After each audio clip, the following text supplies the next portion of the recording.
म्हणालास की त्यांच्याकडचा जो दुष्काळ आहे, जो आपल्याकडचा दुष्काळ आहे, जो 98 ते 97 वर्ष चालला, पण आपल्याकडे राज्यकर्ते जे आहेत ते दुष्काळाबद्दल बोलताना कोणत्याही भाषेत बोलायला लागलेत. एक संवेदनशील कलावंत आणि एक संवेदनशील माणूस म्हणून या त्यांच्या वक्तव्यात नाही, मला एक प्रामाणिकपणे आता इथे आहातच तर तुम्हाला सांगतो की मी ज्यावेळी एक नाठाळ नाना म्हणून मी वैयक्तिक आम्ही एकत्र असतो त्यावेळी आणि आम्ही तिथे बोलतो ते, आणि मी ज्यावेळी हे सगळे असतात त्यावेळी तुम्ही माझ्याकडे एक नट म्हणून, एक काहीतरी जबाबदार नट म्हणून काहीतरी अपेक्षा असतात, त्यावेळी मी तुमच्यासमोर बोलतो तो, याच्यामध्ये जमीन आसमानाचा फरक असतो. वैयक्तिकरित्या आम्ही जे बोलतो ते आमच्यात असतं. तिथे जर तू कॅमेरा लावलास आणि जर बोललास की नाना हे असं कसं बोललं तर ते आम्ही बोललो, पण इथे बोलत असताना मी ते पाळायचे असतात नियम, आणि जर तसे कोणी पाळत नसेल तर त्याला प्रायश्चित्त बाकीची मंडळीच देत राहणार आहेत. त्यामुळे त्याला सरते शेवटी चांगलं काय वाईट काय हे तुला मला कळत असतं रे.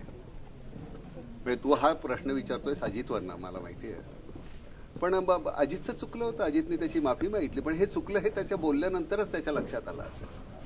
पण काय असतं, प्रत्येकाचे काहीतरी छान स्ट्रॉंग पॉइंट्स असतात. तर अजितनी बोलणं, भाषण करणं हा त्याचा स्ट्रॉंग पॉइंट नाही, त्याचं कदाचित काम करणं असेल. तर आपण जो आपला स्ट्रॉंग पॉइंट आहे तिथे आपण आपल्याला प्रूव्ह करावं, बाकीच्या गोष्टी नाही. आपण अनवधानानं काही वेळ बोलून जातो, तसं करू नये.